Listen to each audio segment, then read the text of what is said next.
Imagine a time when California was not the golden state of endless opportunity and wealth that we know today. It was a place at the edge of the world, a distant land separated from the rest of the United States by 2,000 miles of desert, mountain, and prairie. To reach California in the middle of the 19th century, you had to be either very brave, very desperate, or very foolish. The journey by land took months of dangerous travel across hostile territory, where disease, starvation, and accidents were constant companions. The journey by sea meant sailing around the tip of South America, a voyage of 6 months or more through some of the most treacherous waters on the planet. And yet people came. They came for gold, for land, for a new life. But the California they found was not yet rich. It was a place with natural resources beyond imagination, but those resources were trapped, locked away by the simple, brutal fact that nothing could get out and nothing could get in fast enough. The stage was set for a road, a single road that would change everything. This is the story of that road, the road that made California rich. In the early 1850s, the dream of a railroad spanning the continent was little more than a fantasy, a wild idea whispered in the back rooms of Washington and in the saloons of San Francisco. But the California gold rush had drawn hundreds of thousands of people to the West Coast, and they needed supplies. Everything from boots and shovels to coffee and flour had to be shipped around the Cape or hauled across the Isthmus of Panama. The cost was astronomical. A barrel of flour that sold for $2 in New York cost $16 in San Francisco. A load of lumber that cost $10 in the East could fetch $100 in Sacramento. The entire economy of California was built on a foundation of scarcity and inflated prices.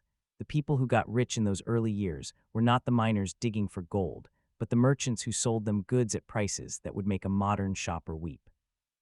But even those merchants knew that the real money would come when transportation became cheap and fast. A railroad would do that. A railroad would turn California from a remote outpost into a thriving hub. The man who first saw this clearly was a former California governor named Leland Stanford. He was not a railroad builder by trade. He was a grocer, a politician, and a dreamer with a deep understanding of how money worked. With three other men, Collies Huntington, Mark Hopkins, and Charles Crocker, Stanford formed the Central Pacific Railroad Company in 1860. These four men would become known as the Big Four, and their ambition was nothing short of building a railroad over the Sierra Nevada mountains, across the deserts of Nevada and Utah, and connecting with a railroad coming from the east. It was a project so vast and so difficult that most people thought they were insane, but the Big Four had something more than money. They had the backing of the United States government, which passed the Pacific Railroad Act in 1862, promising land grants and loans for every mile of track laid. The road that would make California rich was finally underway. The first obstacle was the Sierra Nevada. These mountains are not gentle hills. They are a wall of granite rising to over 10,000 feet, with steep canyons, raging rivers, and winters that bury everything under 40 feet of snow. To build a railroad through them, you had to blast tunnels through solid rock, build trestles across chasms, and lay track on ledges that seemed to hang in the air. The Central Pacific hired thousands of men to do this work, but they could not find enough white laborers willing to take on such dangerous, demanding jobs. The work was too hard, the pay was too low, and the conditions were too brutal. So Charles Crocker, the construction boss, turned to a group of workers that most Americans at the time considered weak and unsuitable for heavy labor. He hired Chinese immigrants. This decision changed everything. The Chinese workers, most of them from the Guangdong province, came to California seeking fortune just like everyone else, but they faced discrimination and prejudice. They were called names, paid less than white workers, and often assigned the most dangerous tasks. Yet they proved to be the best workers the railroad ever had. They were disciplined, hardworking, and remarkably efficient.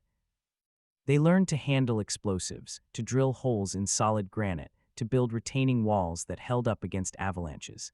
They worked in baskets lowered from the tops of cliffs, chipping away at rock faces while hanging hundreds of feet in the air. They endured blizzards and avalanches that killed dozens of them in a single night, but they kept going. By the end of the project, more than 10,000 Chinese laborers had worked on the Central Pacific, and they laid the vast majority of the track through the mountains. The road itself was built inch by inch, mile by mile. In the summer of 1865, the crews were working in the Sierra foothills, laying track at a rate of about a mile per week. That might sound slow, but when you consider that each mile required cutting a path through dense forest, blasting through rock, and building bridges over gorges, it was a miracle of engineering. By the winter of 1866, the railroad had reached Cisco, a tiny settlement at the base of the steepest part of the Sierra. And then the real challenge began. The snow that year was relentless. It started falling in October and did not stop until May. The workers lived in tunnels dug into the snowbanks, and they had to dig out the track every morning before they could lay a single rail. The snowdrifts were so deep that entire locomotives were buried. Supplies had to be hauled on sleds. The men worked in freezing temperatures, and many died from cold, from avalanches, from explosions that went wrong. But the Central Pacific did not stop. They kept building. The key to the whole project was the Summit Tunnel, a bore through the granite peak of the Sierra at Donner Pass. This tunnel was 1,600 feet long, and it took more than a year to dig. The workers used black powder, and later nitroglycerin, to blast through the rock. They drilled holes by hand, hammering steel drills into the granite for hours on end. The progress was measured in inches per day. But when the tunnel was finally completed in August 1867, it opened the way for the railroad to descend the eastern slope of the Sierra and race across the Nevada desert. From that point on, the Central Pacific began to move fast. The crews, now mostly Chinese, were laying as much as 6 miles of track per day. That was an astonishing pace, and it captured the imagination of the entire country. The road that would make California rich was becoming a reality. Meanwhile, on the other side of the continent, the Union Pacific Railroad was building westward from Omaha, Nebraska. They faced their own challenges, including hostile Native American tribes and the vast emptiness of the Great Plains, but they did not have to tunnel through mountains. They could lay track across flat land at a furious rate, sometimes 10 miles in a single day. The two railroads were racing to meet somewhere in the middle, and the federal government had offered generous loans for each mile of track, so both companies wanted to lay as many miles as possible. The race became a spectacle, a symbol of the nation's drive to conquer the continent. And when the two lines finally met at Promontory Summit, Utah, on May 10, 1869, it was one of the most celebrated moments in American history. A golden spike was driven into the track, and the telegraph carried the news across the country. The Transcontinental Railroad was complete, but the road that made California rich was not just a line on a map. It was a lifeline. Almost immediately after the railroad opened, the cost of shipping goods from the east to California dropped by more than 90%. A barrel of flour that had cost $16 in San Francisco now cost less than $2. Lumber, machinery, clothing, and food all became affordable. The California economy, which had been propped up by scarcity, suddenly had to find a new foundation. And it did. The railroad made it possible to ship California's natural resources to markets all over the country. Gold and silver from the mines, wheat from the Central Valley, fruit from the orchards, timber from the forests, all of it could now travel east in a matter of days instead of months. California became the breadbasket of the nation. The state's population exploded. Towns sprang up along the railroad lines. San Francisco transformed from a rough port town into a major financial center. The Big Four themselves became enormously wealthy, but so did a new class of businessmen, farmers, and entrepreneurs who used the railroad to build businesses that served a growing state. The road also changed the way people thought about time and distance. Before the railroad, California had its own time, its own rhythm, its own isolation. After the railroad, it became part of the national fabric. Travelers could go from New York to San Francisco in 7 days, a journey that once took months. The mail arrived regularly. The telegraph lines ran alongside the tracks, so news from the east reached California within hours. The whole country seemed to shrink, and California was at the center of this new connected world. The road that made California rich did not just bring goods and people. It brought ideas, culture, and the full force of American industry. It made California a place where fortunes could be made, and they were. But the road was also built at a terrible cost. The Chinese laborers who did so much of the work were treated as second-class citizens. They were paid less than white workers, and after the railroad was finished, many were left without jobs. They faced racism and violence, and they were even excluded from immigrating to the United States by the Chinese Exclusion Act of 1880. The Native American tribes who lived along the route of the Union Pacific were displaced, their lands taken, their way of life destroyed. The environment was scarred by cuts and fills and tunnels, and the Big Four used their power to manipulate politics and crush competition, creating a monopoly that would later be broken up by antitrust laws. The road that made California rich was not a pure blessing. It was a complex, often brutal project that reflected the best and worst of the American character. Still, there is no denying the transformation it brought.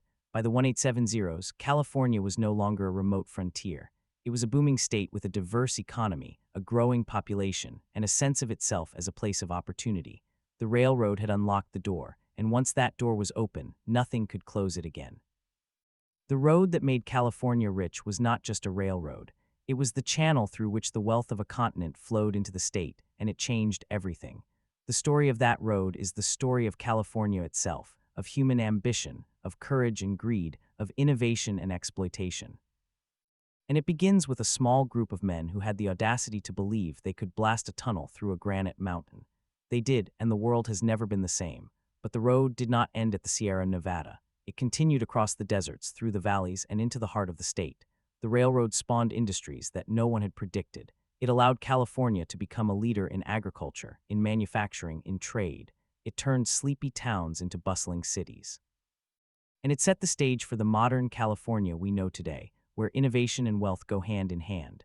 In the next part of this story, we will travel down that road, from the summit of the Sierra to the shores of the Pacific, and see how the railroad reshaped every corner of the Golden State. The road that made California rich was only the beginning. So let us follow that road as it descended from the summit and spread across the valleys. The transcontinental line itself ended at Sacramento, but that was only the first stage. The real work of making California rich required a network of rails that reached every corner of the state, and the Big Four knew it. They immediately set out to build a system of branch lines, some of them hundreds of miles long, that would carry the bounty of California's farms, forests, and mines to the main line and then eastward. The first major extension was the California and Oregon Railroad, which crept northward through the Sacramento Valley, past Red Bluff and Redding, and eventually into the timber country of the Siskiyou Mountains. The lumber that came down from those mountains built the houses of San Francisco and the wharves of the port. The next great extension was the Southern Pacific, which began to push south from San Francisco toward Los Angeles. That line would eventually connect the entire state, from the Oregon border to the Mexican border, and it would turn a desolate stretch of coastal plain into the most productive agricultural region in the world. The southern route was not easy. The Tehachapi Mountains, a rugged range that separates the Central Valley from Southern California, presented a formidable obstacle. The engineers had to design a series of loops and switchbacks that climbed more than 2,000 feet in a few miles. The most famous of these was the Tehachapi Loop, a full circle that allowed the train to gain elevation by turning back on itself. It was a marvel of railroad engineering, and it remains in use today. When the Southern Pacific reached Los Angeles in 1876, the city was a dusty pueblo of about 10,000 people. The railroad changed everything. Within a decade, Los Angeles had quadrupled in size. The railroad brought settlers, entrepreneurs, and speculators. It brought oranges and lemons from the orchards that had been planted with water from artesian wells. It brought tourists who came to enjoy the mild climate and stayed to build homes. The railroad did not just connect Los Angeles to the rest of the country. It created Los Angeles as a major city. But the most dramatic transformation happened in the Central Valley, the vast flatland that stretches 400 miles from Redding to Bakersfield. Before the railroad, the valley was a land of vast ranches and scattered farms. The only way to get crops to market was by wagon over the mountains to the coast, a journey that could take weeks and often spoiled the goods. The railroad changed that overnight. The main line ran straight up the valley, and branch lines reached into every major agricultural district. Farmers could now ship wheat, barley, and cattle to San Francisco in a matter of hours. The valley became the granary of the state, but the real miracle was in fruit. California's climate was ideal for growing peaches, plums, apricots, grapes, and citrus, but fruit is perishable. Before the railroad, it could only be sold locally. With the railroad, it could be shipped east in refrigerated cars that kept the fruit cold and fresh. The first refrigerated trainload of California fruit left for the East Coast in 1889. It was a sensation. Within a few years, California was supplying the entire nation with fresh fruit in winter. The citrus industry exploded. Orange groves covered the foothills of the Sierra and the coastal plains. The name California became synonymous with sunshine and abundance. The railroad companies did not just build tracks, they built towns. At every station along the line, they laid out a grid of streets, built a depot, and sold lots to settlers. The railroad wanted passengers and freight, so it encouraged people to move west. It advertised heavily in the East and in Europe, promising cheap land and a mild climate. Entire communities sprang up around the depots. Towns like Modesto, Fresno, Hanford, and Bakersfield were all creations of the railroad. The companies also controlled the land. The federal government had granted the railroads vast tracts of land to help finance construction. The Central Pacific and Southern Pacific owned millions of acres in California. They sold that land to farmers, but they kept the rights along the tracks and charged high rates for shipping. The farmers who bought the land soon found themselves at the mercy of the railroad. The rates were not fixed. They could be raised at any time. A farmer who had invested everything in a crop could be ruined if the railroad decided to double the freight rate. The railroad also owned the only way to get crops to market. There was no competition. The Big Four had a monopoly. This monopoly became a source of bitter resentment. Farmers formed cooperatives and political movements to fight the railroad. The Grange, a national organization of farmers, took up the cause in California. They demanded that the state regulate railroad rates. The struggle was fierce. The railroad used its money and influence to control the state legislature. It bribed politicians, bought newspapers, and hired private armies to intimidate opponents, but the farmers kept fighting. In 1879, California adopted a new state constitution that included provisions for regulating railroads. It was a landmark victory, but the railroad found ways around the regulations. It took another decade of agitation before the federal government passed the Interstate Commerce Act in 1887, which created a commission to oversee railroad rates. Even then, the railroad remained powerful. The Southern Pacific became known as the octopus because it seemed to have its tentacles in every part of the state's economy and politics. The fight against the railroad became a central theme of California history, a struggle between the little man and the corporate giant. That struggle produced some of the most memorable characters in American literature. The novelist Frank Norris wrote a book called The Octopus, which dramatized the conflict between California wheat farmers and the railroad. The book was a bestseller, and it helped turn public opinion against the Southern Pacific. Another writer, a young man named Willa Cather, traveled to California in the early 1900s and wrote about the changes she saw. But the most powerful voice against the railroad was a politician named Hiram Johnson. He ran for governor of California in 1910 on a platform of breaking the power of the Southern Pacific. He won, and he pushed through a series of reforms that made California a model of progressive government. The railroad was forced to lower its rates, and it lost its grip on the state legislature. The road that made California rich had also made the state's politics corrupt. Now the people were fighting back. Meanwhile, the railroad continued to expand. By the turn of the century, the Southern Pacific had built lines to the Colorado River, to the Oregon border, and to the Pacific coast. It had also bought up many of the smaller railroads that served the state's mining districts and timber towns. The system was enormous. The Southern Pacific alone operated more than 8,000 miles of track in California. It carried everything: lumber, ore, grain, fruit, cattle, oil, and passengers. The passenger trains were famous for their luxury. The Sunset Limited, the Coast Daylight, and the Lark were among the finest trains in the world. They carried wealthy tourists from the East Coast to the resorts of Southern California, and they carried ordinary people who were looking for a new start. The railroad was the backbone of the state's economy for half a century. But even as the railroad reached its peak, the seeds of its decline were being sown. The automobile was invented in the 1890s, and by the 1910s, cars were becoming common on California's roads. The roads themselves were terrible, mere dirt tracks that turned to mud in the rain, but the state began to build paved highways. The first major highway in California was the Lincoln Highway, which crossed the Sierra Nevada and connected San Francisco to the East Coast. Then came the famous Route 66, which brought thousands of Dust Bowl migrants to California in the 1930s. The automobile gave people freedom. They no longer had to rely on the railroad for local travel.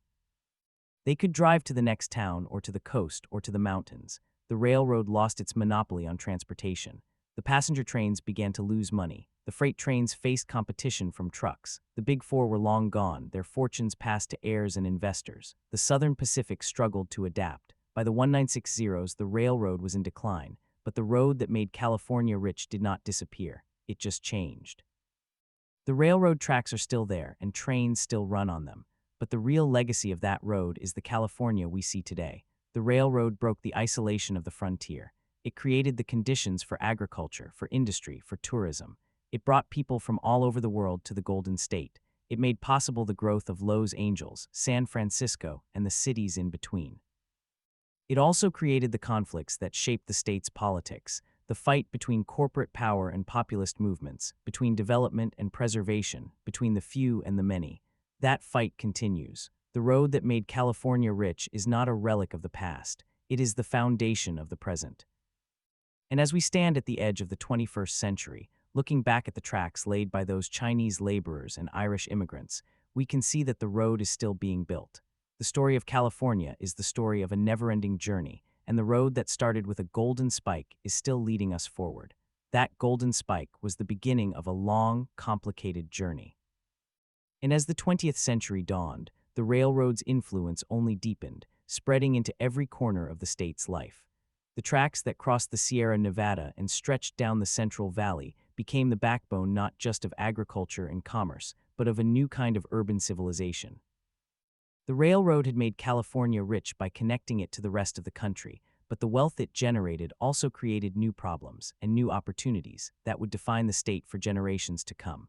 One of the most dramatic transformations came in the realm of water. California has always been a land of extremes, floods in the winter, droughts in the summer. The Central Valley was fertile, but without water, it could not be farmed on the scale the railroad demanded. The early growers relied on the rivers that flowed from the Sierra, but those rivers were unpredictable. So the farmers began to dig canals, pump groundwater, and build reservoirs.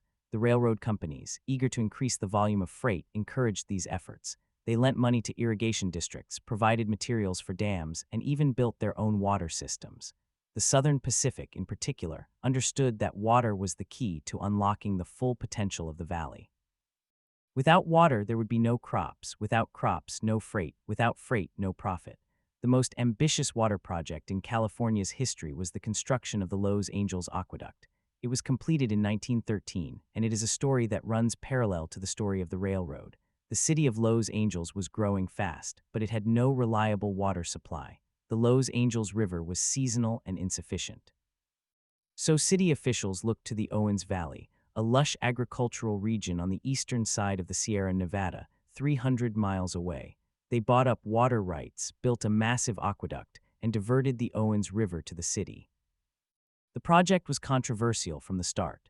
The farmers in the Owens Valley fought back, but they were no match for the power of the city, and the railroad played a key role. The Southern Pacific had its own interests in the Owens Valley, and it supported the aqueduct because it would bring more people and more freight to Los Angeles. In fact, the railroad had originally surveyed the route for the aqueduct. The tracks that carried the construction materials were laid by the railroad. And when the aqueduct was complete, the railroad benefited from the growth of the city it served. The water from the Owens Valley allowed Los Angeles to explode. In 1900, the city had just over 100,000 people. By 1920, it had nearly 600,000. By 1930, it had over 1 million. That growth was fueled by the railroad, which brought in a constant stream of immigrants from the East and the Midwest. They came by train, and they kept coming. The railroad advertised California as a land of sunshine and opportunity, and the ads worked. The trains delivered families, workers, and dreamers. The Southern Pacific's passenger trains were famous for their luxury, but they also carried thousands of people in third-class cars, people who had saved their whole lives for a ticket to the Golden State. They arrived in Los Angeles, stepped off the train, and looked out at a city that was being built right before their eyes. The city itself was a creation of the railroad. The Southern Pacific had built the first transcontinental line into Los Angeles in 1876, and it had also built the harbor at San Pedro, which became the port of Los Angeles. The railroad controlled the docks, the warehouses, and the shipping lanes. It owned the land where the city was expanding. The city's street grid was laid out by the railroad's surveyors. The parks, the boulevards, the suburbs, all of them were shaped by the presence of the tracks. The real estate companies that sold lots in subdivisions were often affiliated with the railroad. The whole economy of Southern California revolved around the arrival of the train, but the railroad did not just build cities, it also built empires. The Big Four had long since passed from the scene, but the Southern Pacific continued to be run by men who understood the power of monopoly. In the early 1900s, the railroad was controlled by a group of investors headed by E. H. Harriman, the famous railroad tycoon who also controlled the Union Pacific. Harriman was a ruthless competitor. He believed in efficiency and consolidation. Under his leadership, the Southern Pacific expanded its reach, buying up smaller lines and building new ones. By 1910, the Southern Pacific had a near monopoly on rail traffic in California. It controlled the state's ports, its mountains, its valleys, and its cities. And yet the monopoly was beginning to crack. The Interstate Commerce Commission, created in 1887, had slowly gained power to regulate rates. The state of California, under Governor Hiram Johnson, had passed the state's own Railroad Commission in 1909. The commission had the authority to set maximum rates and investigate abuses. The railroad fought back, but the progressive movement was strong. In 1911, the California legislature passed a law that prohibited the railroad from owning certain kinds of businesses, such as steamship lines and terminals that competed with shippers. The railroad was forced to sell off some of its holdings. It was a blow, but not a knockout. The Southern Pacific remained a dominant force in the state's economy for decades. Meanwhile, the railroad was facing a new kind of competition, the automobile. The first cars appeared on California's roads in the late 1890s, and by 1910 there were thousands of them. The roads themselves were terrible mud, dust, ruts, but the automobile had a revolutionary appeal. It gave people the freedom to travel on their own schedule, to go where they wanted when they wanted. The railroad was still the backbone of long-distance travel, but for short trips the car was faster and more convenient. The railroad responded by building more passenger trains and improving service.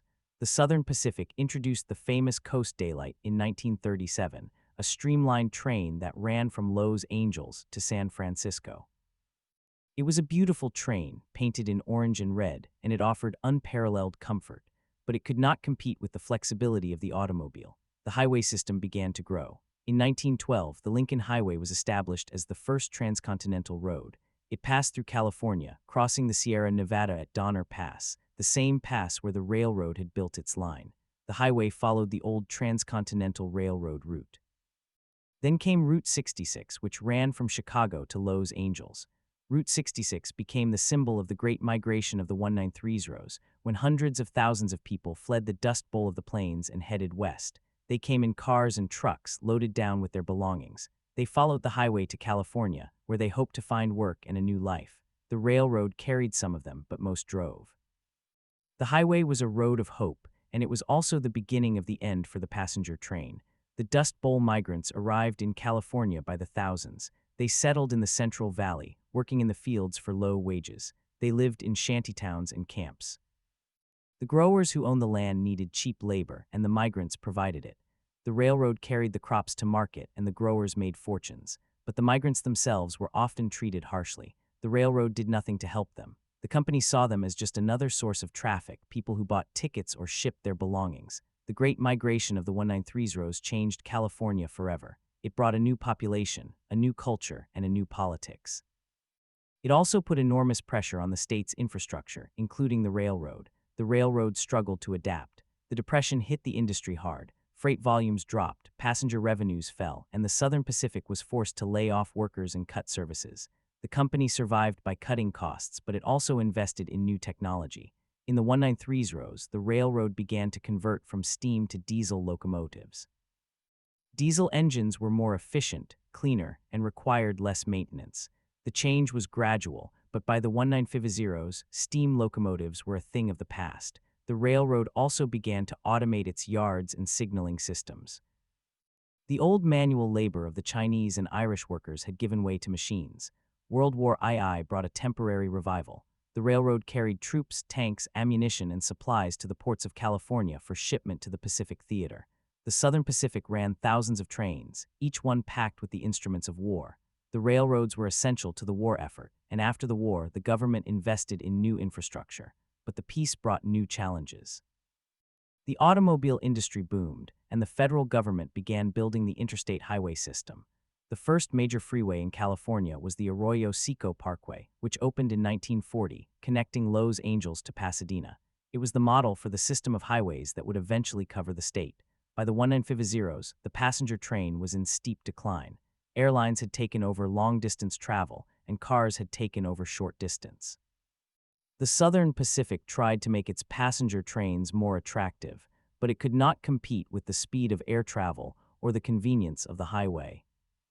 In 1967, the Southern Pacific discontinued the last of its famous passenger trains, the Sunset Limited, which had run from New Orleans to Los Angeles. Other railroads followed suit. The grand era of the passenger train was over, but the freight train never died. In fact, it grew. The railroad proved to be more efficient than trucks for moving heavy, bulky goods over long distances. The Southern Pacific continued to haul grain, lumber, ore, and oil. It also began to haul containers, the big metal boxes that could be transferred from ships to trains to trucks.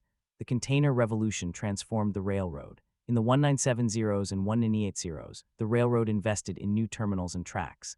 The Southern Pacific merged with other railroads, and in 1996 it was bought by the Union Pacific, its old rival. The Union Pacific now operates the tracks that the Big Four built more than a century ago. Today, the railroad is still a vital part of California's economy. Every year, millions of tons of freight move across the tracks laid by Chinese laborers. The trains carry fruit from the Central Valley, lumber from the forests, oil from the oil fields, and containers from the ports of Los Angeles and Long Beach. The railroad is quieter than it used to be. The steam locomotives are gone, replaced by diesels that hum rather than roar. But the tracks are still there. The depots are still standing, many of them repurposed as restaurants, museums, or shops. The towns that the railroad created are still growing. And the legacy of the road that made California rich is everywhere. That legacy is not just economic. It is also social and political. The railroad brought people together, but it also divided them. It created enormous wealth for a few while leaving others in poverty. It sparked the rise of labor unions, progressive politics, and environmental movements. It changed the way people thought about distance, time, and opportunity. It made California a place where the future could be imagined. And that imagination continues to shape the state. Consider the story of the railroad and the Chinese community. The Chinese workers who built the Transcontinental Railroad were not welcomed in California. They were subjected to discrimination, violence, and exclusion. In 1882, the Chinese Exclusion Act prohibited Chinese immigration for 10 years, and it was extended repeatedly. The Chinese community that remained in California was forced into segregated neighborhoods. They built their own businesses, temples, and schools. The railroad that they had built did not treat them well, but the Chinese community endured. They became a vital part of California's culture and economy. Today, the descendants of those railroad workers are proud of their heritage. The railroad tracks that their ancestors laid are a monument to their labor and sacrifice.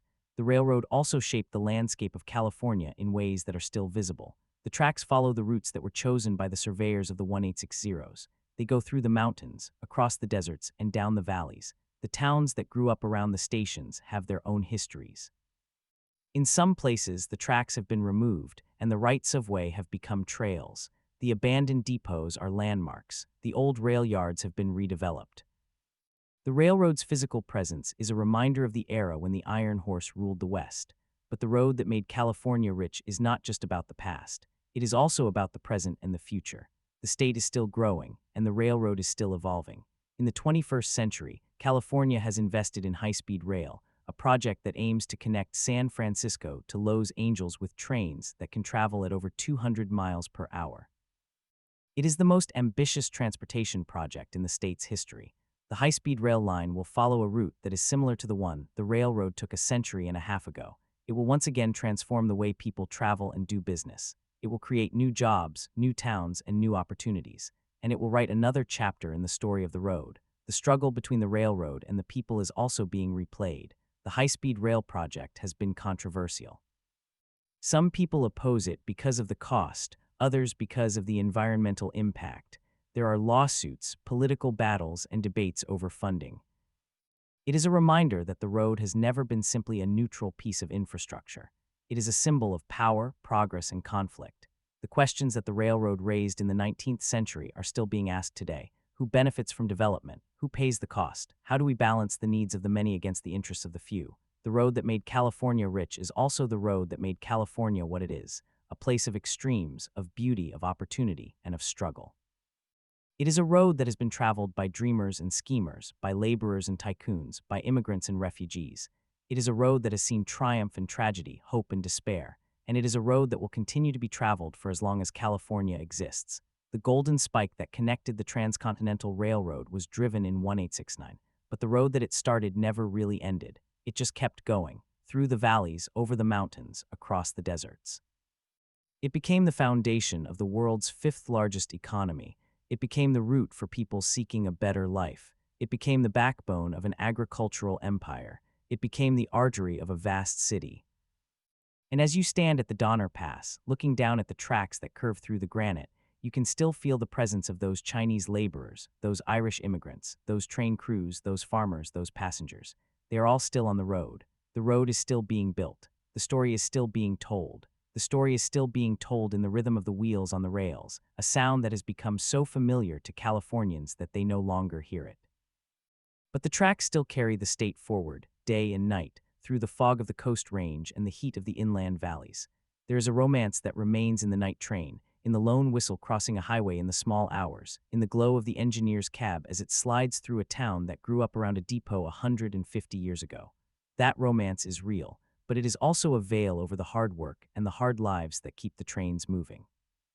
Consider the men and women who still work the rails today. They are the engineers who guide a mile-long train through the Tehachapi Loop, one of the most famous railway engineering feats in the world. The loop was completed in 1876, a spiral of track that allowed the railroad to climb over the mountains at a manageable grade. Today, a train entering the loop passes over itself, the locomotive appearing to chase its own tail as it gains elevation. The engineers who pilot those trains must know every curve, every signal, every milepost. They are the inheritors of the knowledge that the Chinese laborers and the Irish immigrants built into the roadbed with their own hands. The tools have changed, but the vigilance has not. The dispatchers who sit in windowless rooms in Omaha or Roseville watch the entire system on glowing screens. They are the ones who keep the trains from colliding, who decide which train gets the green light and which one must wait on a siding. Their decisions ripple across the state. A delay of 10 minutes in Colfax can mean a missed connection in Bakersfield, a late arrival in Oakland, a shipping container that sits an extra day at the port. The dispatchers carry the burden of the railroad's old problems in new forms. The railroad is still a machine of coordination, a system that demands precision and punishes mistakes. But the railroad is also a place where the old stories live on. In the town of San Luis Obispo, the old Southern Pacific Depot has become a restaurant where diners can sit at tables made from salvaged railroad ties. In Truckee, the depot is a museum filled with photographs of the snowplows that cleared the Donner Pass in the winter of 1890. In Niles, a tiny community in the hills east of Oakland, there is a railway museum where volunteers restore steam locomotives to working order. They fire them up on weekends and let them run on a short stretch of track, and the sound of the whistle brings tears to the eyes of old railroad men who remember when the trains were the heartbeat of California. There is a quiet movement to preserve this history, to keep the memory of the road alive. But memory is selective. The railroad barons are remembered in the names of streets and schools and towns. Leland Stanford's name adorns a university. Collies Huntington's name graces a library and a park. Charles Crocker is remembered for his mansion in San Francisco and his ruthlessness. Mark Hopkins's legacy is a hotel. But the Chinese laborers have only recently begun to receive the recognition they deserve. In 2014, the city of San Jose erected a monument to the Chinese railroad workers. In 2019, the National Park Service designated the Transcontinental Railroad a National Historic Trail and included interpretive materials that tell the story of the laborers. It took more than a century for the nation to acknowledge that the golden spike was driven by hands that were not white. The struggle for recognition continues. In the Central Valley, where the high-speed rail project is now being built, archaeologists have uncovered the remains of Chinese railroad camps. The artifacts are humble: fragments of ceramic bowls, pieces of opium pipes, the bones of chickens and pigs. These objects tell the story of a people who were not supposed to leave a trace, but they did leave a trace. They left the road itself. And every time a train rolls through the valley, it rolls over the bones of their labor. The railroad also shaped the politics of California in ways that are still being felt. The Southern Pacific was so powerful that it was known as the octopus, a creature with tentacles that reached into every corner of the state. It controlled legislation, it controlled judges, it controlled newspapers. But the octopus also created its own opposition.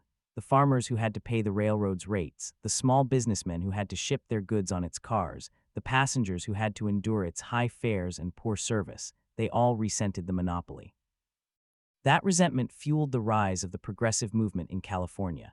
It is no accident that the state that produced the railroad barons also produced Hiram Johnson, the governor who broke the railroad's grip on politics.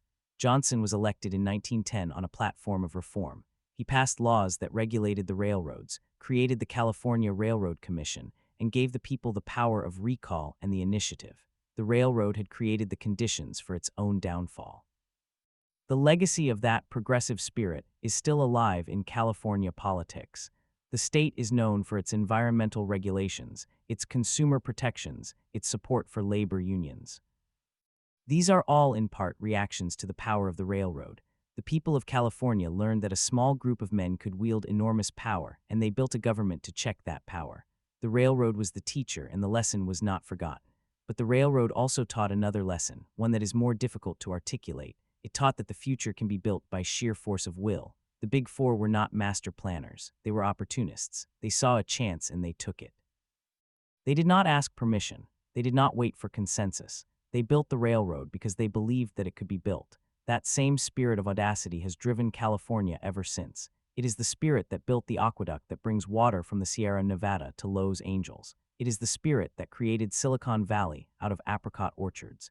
It is the spirit that imagines a bullet train running at speeds that would seem miraculous to the passengers of the 1860s. The high-speed rail project is the latest incarnation of that audacity. It is the most expensive public works project in American history. It has been delayed, over budget, and subjected to endless legal challenges, but it is still being built.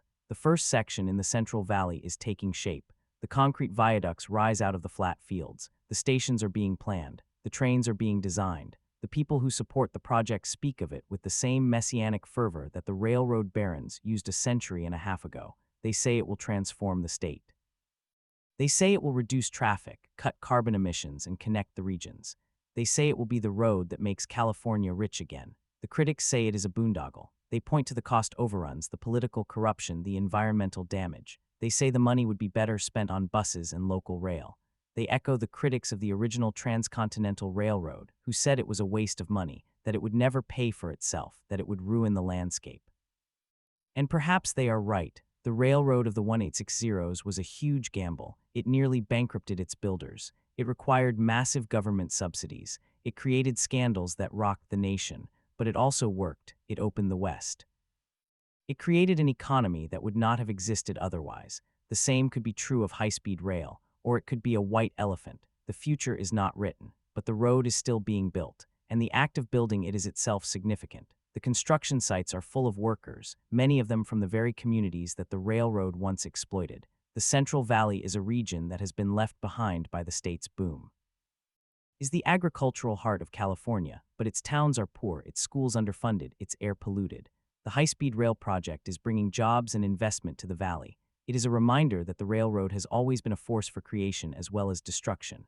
The environmental cost of the original railroad was enormous. The Chinese laborers cut down forests to build the ties. They dynamited mountainsides. They filled canyons. The landscape was scarred. The air was filled with smoke. The rivers were polluted by mining that the railroad made possible. The railroad brought civilization, but it also brought devastation. The balance between progress and preservation is still being struck. The high-speed rail project is being built with environmental mitigations that would have been unimaginable in the 1860s. The engineers are trying to avoid wetlands, to protect wildlife corridors, to reduce the carbon footprint of construction. They are not always successful, but they are trying. The road that made California rich also made California fragile. The state depends on long supply chains that the railroad makes possible. The food that feeds the state is grown in the Central Valley and shipped to the cities on trains and trucks. The oil that fuels the cars comes from refineries that are connected by rail. The lumber that builds the houses comes from forests that are logged and shipped by train. The railroad is the hidden infrastructure of modern life. We take it for granted until it breaks, and when it breaks, we realize how much we depend on it. There is a story that captures this dependence. In the winter of 2017, a series of storms damaged the tracks along the coast near Big Sur. The rails were washed out, the roadbed crumbled into the sea. The only rail line between Los Angeles and the Bay Area was severed.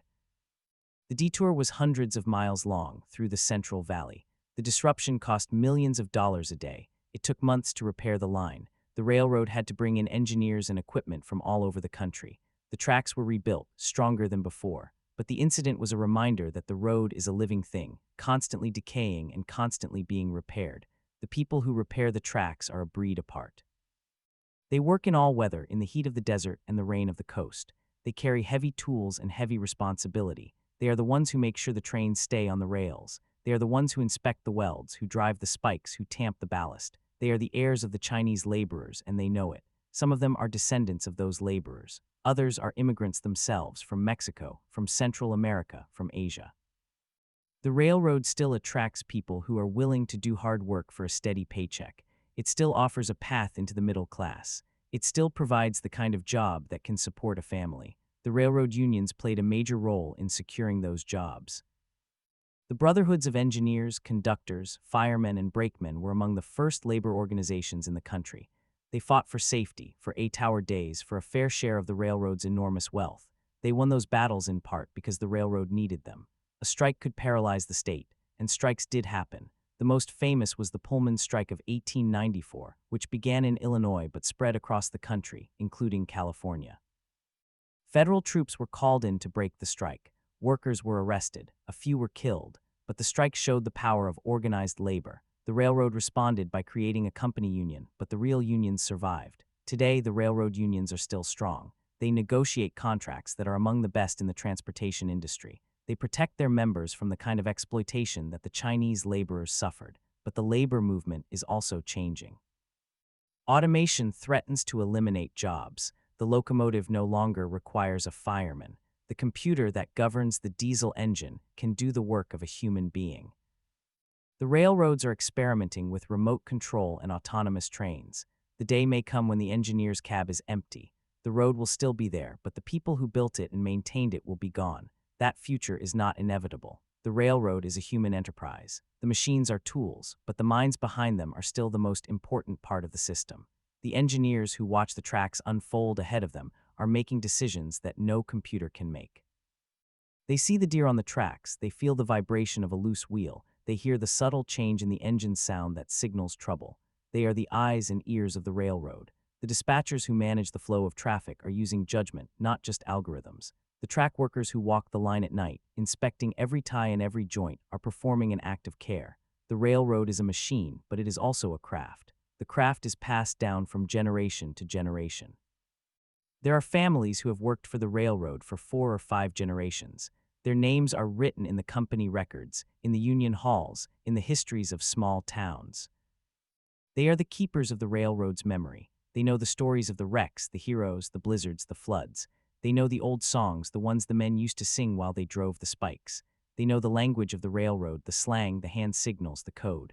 They are a living archive, and when they retire, the archive grows a little thinner. But the road itself is the longest memory. It remembers every train that has ever passed over it. The steel is worn smooth in places, polished by millions of wheels. The ballast is settled, the ties are stained with oil and grease. The road has a history that is written into its very material, and the road is still being written on. Every day a new train passes, and the road receives another layer of experience. The road that made California rich is a road that never sleeps. The trains run at 3 in the morning, when the towns are dark and the only lights are in the locomotive. They run at noon when the heat shimmers on the tracks. They run in the rain, in the fog, in the snow. They run through the cities and the farms and the wild places. The railroad is the constant thread that connects the state to itself. It is the invisible geography of California, the line that holds everything together. Perhaps the most important legacy of the railroad is not the wealth it generated, but the way it changed how people think about time and distance. Before the railroad, a journey from San Francisco to Los Angeles took weeks. After the railroad, it took a day. The state shrank. The regions that had once been isolated were suddenly connected. A person could leave the city in the morning and be in the mountains by the afternoon. The railroad made California a single place, a single idea. That idea is still alive. The high-speed rail project is an attempt to shrink the state even further, to make it possible to live in San Francisco and work in Los Angeles, to visit family in Fresno for the weekend, to attend a meeting in Bakersfield and be home for dinner. The railroad has always been about the compression of space. It has always been about bringing people closer together, but it has also been about driving them apart. The railroad created the divide between north and south, between rich and poor, between the coast and the valley. It concentrated wealth in the hands of a few and left the many with nothing. It built the cities and destroyed the wilderness. It is a story of progress and of loss, of gain and of cost. Standing at the Donner Pass with the wind blowing through the granite and the tracks curving away into the distance, you can feel all of these things at once. The past is present. The road is a time machine. You can imagine the Chinese laborers, bent over their tools, hauling rock, building the grade. You can imagine the trains thundering through the pass, the passengers gazing out the windows at the sublime landscape. You can imagine the wrecks, the fires, the snowstorms. You can imagine everything. And you can imagine the future, too. The tracks will still be there 100 years from now. They will still carry the freight. They will still be maintained by the descendants of the workers who built them. The towns will have changed, but the road will remain. It will still be the road that made California rich. It will still be the road that made California. The story is not over. The road is still being built. The trains are still running. The workers are still laboring. The passengers are still dreaming. The road that started in 1869 is still going. And as long as there is a California, it will never stop. The iron horse is still on the move. The whistle is still blowing in the night. The road is still calling. And the road is still calling to those who listen. There is a sound that comes up through the rails, a low hum that vibrates in the bones of anyone who stands close enough. It is the sound of hundreds of trains moving across the state at the same instant, a symphony of steel and motion that never stops. The road has its own voice, and it speaks in the language of distance traveled and cargo carried. It speaks of the wheat from the Central Valley that becomes bread in Los Angeles, of the lumber from the Sierra that becomes houses in San Francisco, of the electronics from the Silicon Valley that become tools for the world. Every train that rolls is a message, and the road is the messenger that never sleeps. I have walked sections of that road myself, in places where the tracks run straight through empty desert, and in places where they curve through the heart of cities. I have stood at crossings where the gates come down and the bells begin to ring, and I have watched the locomotives pass with their long strings of cars. Each time I feel the same thing, a sense of awe that something so old, so heavy, so permanent can still move with such grace. The road does not care about the politics of the day or the fortunes of the companies that own it. It only cares about the next train, and the one after that, and the one after that. It is patient in a way that humans cannot be. The railroad has been called the Iron Horse, but it is more like an iron river. It flows through the landscape, carving its course into the earth, shaping the contours of the state. The towns that grew along its banks are the settlements of that river's delta. They are there because the river brought them life. And when the river changes course, when the tracks are rerouted or the stations are closed, those towns begin to wither. The railroad is not just a relic of the past. It is a living force that still determines where people live and work and dream. In the future, that force may take new forms. The high-speed trains that are being planned will run on dedicated tracks, built to carry passengers at speeds that would have been unimaginable to the men who drove the Golden Spike. The old road will still be there, but it will carry the freight, the heavy loads that keep the economy alive. The passenger trains will ride on a road of their own, but the principle will remain the same. The road connects. The road makes possible. The road is the foundation. There is a photograph taken in 1869 showing the crowd gathered at Promontory Point. The two locomotives face each other, nose to nose. The men in top hats and derbies stand stiffly for the camera. The Chinese workers are almost invisible, tucked into the background, their faces blurred by the limitations of the technology. But they are there. They are always there. The road they built is still under our feet. So the next time you cross a set of tracks, stop for a moment. Listen. Feel the vibration. Think of the lives that went into that road and the lives that still depend on it. The road that made California rich is still making California.